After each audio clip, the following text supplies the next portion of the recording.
Imagine being invited to dine with the most powerful woman in the world, only to discover she hasn't bathed in months. Her breath could kill a horse, and the smell radiating from her jewel-encrusted gown is so putrid it makes seasoned courtiers gag behind their silk fans. What if I told you that behind the glittering portraits and romantic fairy tales, some of history's most celebrated queens lived in conditions so filthy, so revolting, that even their own servants struggled to remain in their presence? Today, we're uncovering the heartbreaking, unbelievable, and sometimes truly unsettling stories of royal queens whose personal hygiene was so appalling, it would make a medieval peasant seem pristine by comparison. From medieval monarchs to Renaissance royalty, these are the most shocking, disgusting, and downright nauseating hygiene habits that history tried to hide. By the time we reach number 1, you'll be stunned at just how far the pursuit of power can distance someone from basic human decency. Throughout history, royal courts have been stages for elaborate performances of power, where image meant everything and reality was carefully concealed behind layers of ceremony and propaganda. But beneath the silk, jewels, and golden crowns lay human beings subject to the same biological needs as everyone else, with one crucial difference. Absolute power meant never having to face the consequences of your choices, no matter how revolting they became. These accounts come from court physicians, personal attendants, and diplomatic records that somehow survived the centuries, offering us a glimpse into a world where being untouchable meant being literally untouchable. Number 7. Queen Isabella of Castile, 1451 to 1504. We have Isabella of Castile, the so-called Catholic Queen, who financed Columbus's voyage to the Americas and completed the Reconquista of Spain. But here's what the history books don't tell you. Isabella was so proud of her spiritual dedication that she allegedly boasted about taking only 2 baths in her entire life, one at birth and one before her wedding day. Isabella lived during a time when the Catholic Church taught that bathing was a sin of vanity, that washing the body was tantamount to washing away the holy oil of baptism. She embraced this teaching with such fervor that she made her filthy state a badge of religious honor. Contemporary accounts describe her as having a perpetual odor of stale sweat mixed with incense, her hair so greasy it appeared wet even when dry, and fingernails so long and black with grime that she had to have special slots cut in her gloves. The queen's personal chambers reportedly required constant fumigation with burning herbs, and servants would scatter flower petals on the floor before her daily prayers just to mask the stench. Even more disturbing, Isabella believed that her unwashed state brought her closer to God, and she would often refuse to change her undergarments for weeks at a time, claiming that suffering through the discomfort was a form of penance. Foreign ambassadors wrote private letters describing their shock at having to kneel before a queen whose smell preceded her into every room. Her commitment to filth was so extreme that when she finally did bathe before her wedding, court records show it took an entire day and multiple changes of water to remove the accumulated grime. Yet this same woman who couldn't be bothered to wash herself somehow found the energy to expel an entire religious population from Spain. Number 6. Queen Anne of Great Britain, 1665 to 1714. We encounter Queen Anne, the last Stuart monarch of Britain, whose reign was marked not just by political upheaval, but by a personal hygiene crisis that shocked even her closest confidants. Anne suffered from what historians now believe was a severe case of gout, but her approach to managing her condition involved practices that would horrify modern medical professionals. Anne developed an obsession with bloodletting that bordered on the pathological. She would have her physicians drain pints of blood from her body multiple times per week, believing it would purify her system and reduce her joint pain. But here's where it gets truly disturbing. She refused to allow anyone to clean the bloodstains from her clothing or bedding, claiming that the dried blood held medicinal properties that would continue to heal her even after it had left her body. Her personal chambers became a grotesque museum of medical waste. Blood-stained sheets were never changed, instead being layered upon each other until the bed resembled a crusty, brown-stained altar. Her dresses, once magnificent examples of royal fashion, became canvases of rust-colored stains that attracted swarms of flies during the summer months. The Queen's ladies-in-waiting reported having to breathe through perfumed handkerchiefs just to dress her each morning. But the bloodletting was just the beginning. Anne also believed that her own urine held healing properties, and she would collect it in ornate chamber pots that were never emptied, instead being allowed to ferment in her private rooms. The combination of stale urine, dried blood, and unwashed flesh created an atmosphere so toxic that several of her servants requested transfers to other parts of the palace.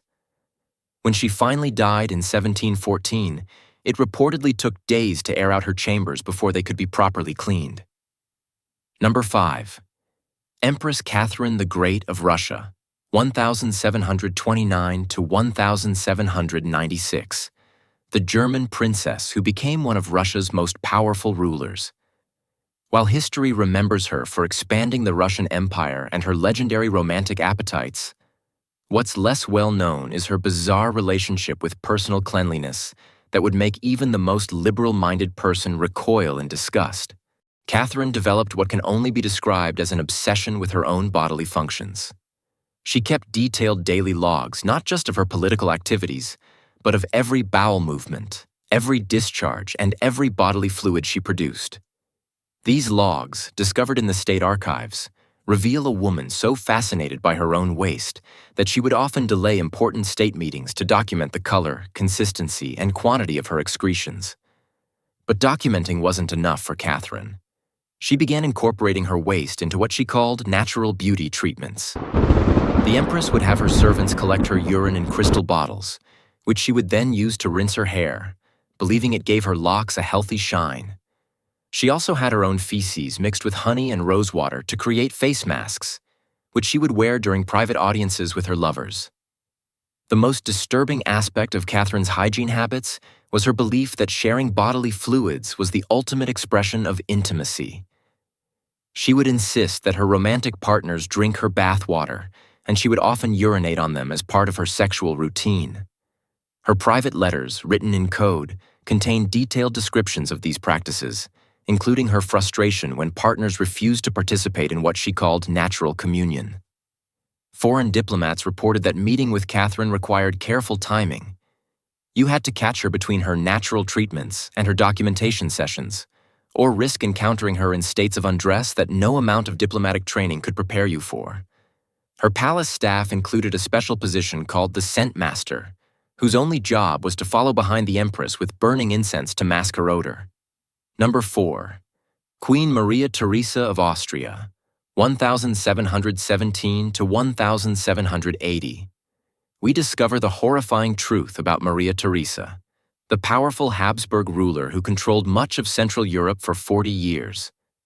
While she's remembered as the mother of Marie Antoinette and a shrewd political operator, her personal hygiene habits were so revolting that they became the stuff of whispered legends among European courts.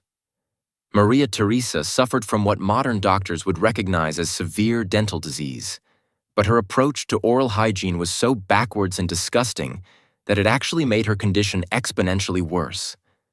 She believed that tooth pain was a punishment from God for vanity, so she refused to allow anyone to clean her teeth or mouth. Instead, she would pack her rotting teeth with a mixture of crushed pearls and ground bone, believing this would strengthen them from within. The results were catastrophic. Her breath became so putrid that she had to conduct audiences from behind a screen, speaking through a voice tube to avoid subjecting visitors to the direct assault of her exhalations. Court records describe her saliva as being thick, yellow, and so foul-smelling that it would stain whatever it touched with both color and odor. She would often spit into ornate bowls during meals, and servants reported that these bowls would continue to emit odors for days after being emptied. But the dental horror was just the beginning. Maria Theresa also suffered from chronic skin conditions that she treated with a homemade paste made from her own earwax, dead skin cells, and pig fat. She would have servants scrape the dead skin from her feet and legs, which she would then mix with the other ingredients to create what she called royal healing salve. This mixture would be applied to her face and hands daily, creating a thick, yellowish coating that would crack and flake off throughout the day. The Empress's personal chambers required a staff of 12 people working in shifts around the clock just to manage the odors and waste. Her bed linens had to be changed multiple times per day, not because she kept herself clean, but because the various secretions and treatments would seep through multiple layers of fabric. When she traveled, her carriage required special ventilation systems, and inns would often burn the rooms she stayed in after her departure, claiming they could never remove the smell. Number 3. Queen Joanna of Castile, 1479 to 1555. We encounter perhaps the most heartbreaking and disturbing story of all. Joanna of Castile, known to history as Juana la Loca, or Joanna the Mad. While her mental illness was real and tragic, what's less known is how her psychological breakdown manifested in hygiene habits so extreme and revolting that they shocked even the most jaded observers of royal excess. After the death of her husband Philip the Handsome in 1506, Joanna's grief triggered a complete psychological collapse. But rather than simply mourning, she developed an obsession with physical decay that transformed her into a living nightmare. She refused to allow her husband's body to be buried, instead insisting on traveling with his coffin and periodically opening it to kiss and caress the decomposing corpse. But Joanna's necrophilia was just the beginning of her descent into hygiene hell. She began refusing to bathe, claiming that washing herself was a betrayal of her dead husband, that she needed to match his state to remain faithful to him. Over the months and years that followed, she would deliberately soil herself with dirt, rotting food, and even her own waste, believing this brought her closer to Philip's decaying body. The Queen's personal hygiene became so appalling that she began to attract vermin. Lice, fleas, and other parasites made permanent homes in her unwashed hair and clothing. She would often be seen scratching herself until she bled, then refusing to clean the wounds, allowing them to fester and attract flies. Her clothing became so encrusted with filth that it had to be cut off her body when it finally disintegrated. Perhaps most disturbing of all, Joanna began consuming her own waste products, claiming they were communion with her dead husband. She would eat her own fingernails and toenails, drink her own urine, and even consume small amounts of her own feces mixed with wine. Her servants reported that she would sometimes vomit from these practices, then immediately consume the vomit as well, creating a cycle of self-poisoning that went on for years. The smell emanating from Joanna became so overwhelming that her own son, the future Holy Roman Emperor Charles V, could only visit her while wearing a mask soaked in vinegar and herbs. Even then, meetings had to be brief and conducted from a distance. When she finally died in 1555, her body was so decomposed from her living habits that it was impossible to determine the exact cause of death. Number 2. Queen Elizabeth IV of England, 1533 to 1603. At number 2, we have the shocking truth about Elizabeth I, the Virgin Queen, whose reign is remembered as England's golden age. While her political acumen and cultural achievements are well documented, what history has largely hidden is a personal hygiene crisis so severe that it nearly triggered international incidents and left her courtiers traumatized for life. Elizabeth's hygiene problems began with her obsession with maintaining her image as an eternally youthful virgin. She developed a face paint made from white lead and vinegar that she would apply in thick layers, never removing it completely before adding more. Over the decades, this lead-based makeup accumulated on her face in crusty, toxic layers that would crack and flake off in chunks, revealing festering sores underneath. But the makeup was just the surface of the horror. Elizabeth believed that bathing would wash away her royal essence, so she would go months without proper cleaning.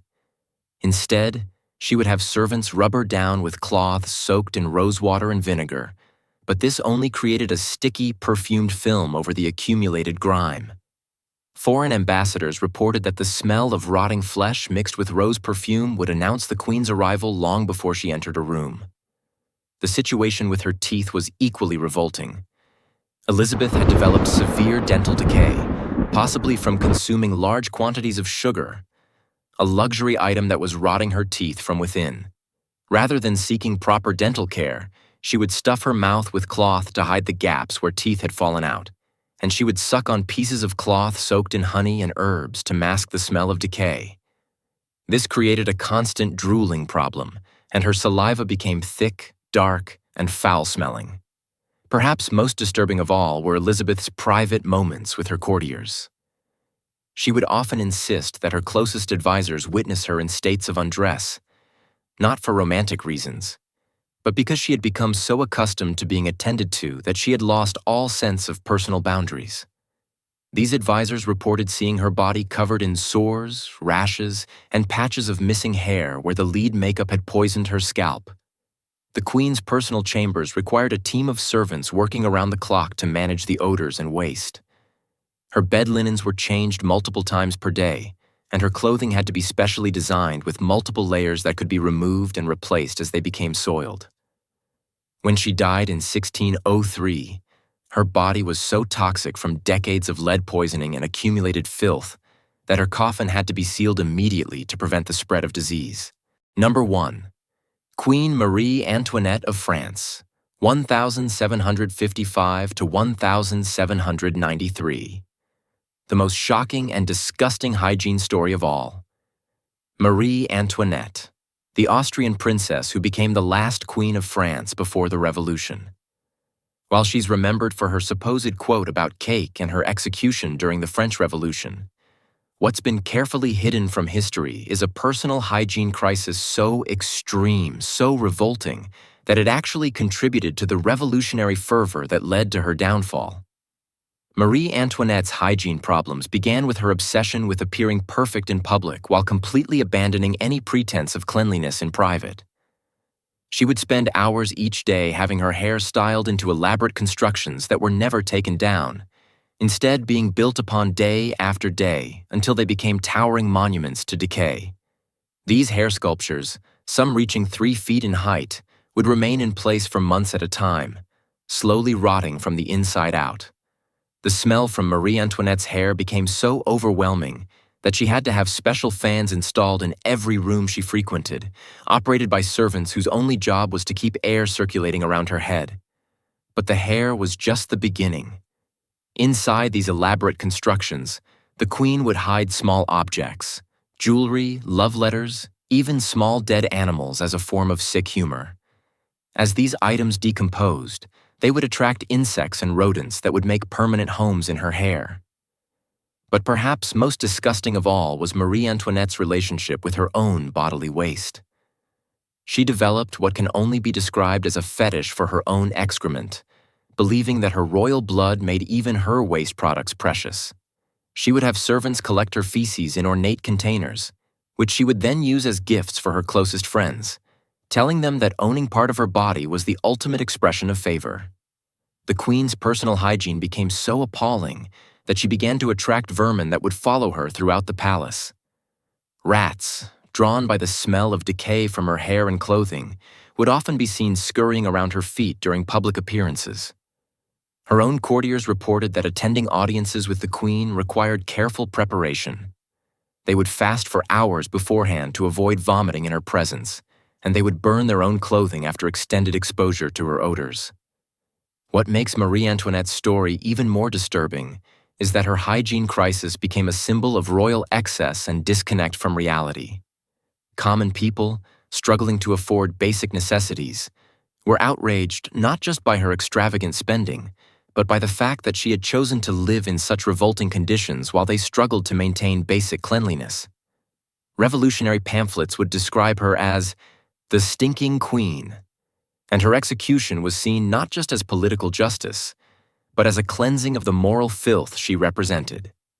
When she was finally imprisoned before her execution, guards reported that the smell from her cell was so overwhelming that they had to rotate assignments daily to prevent illness. Her final letters, written in the days before her death, contain references to her natural state and her relief at no longer having to maintain appearances. In a twisted way, the guillotine may have been a mercy, ending decades of self-inflicted suffering that had transformed one of history's most famous queens into a living embodiment of decay.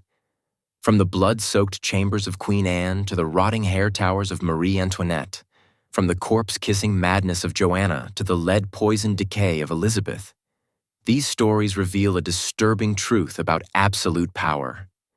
When you're accountable to no one, you can become accountable to nothing. Not even basic human decency.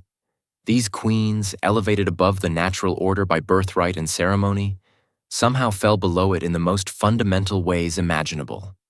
Their lives remind us that history is often shaped not just by politics or war, but by the invisible forces of human psychology, personal trauma, and the corrupting influence of unchecked power. Behind every golden crown lies a human skull, and sometimes, as these stories prove, that skull can house the most disturbing secrets of all. If this dive into the darkest corners of royal history has left you as shocked as it has me, smash that like button and let me know in the comments which story disturbed you the most. And if you're brave enough to learn more horrifying historical truths, subscribe and hit that notification bell. Because the past is full of secrets that history books don't want you to know.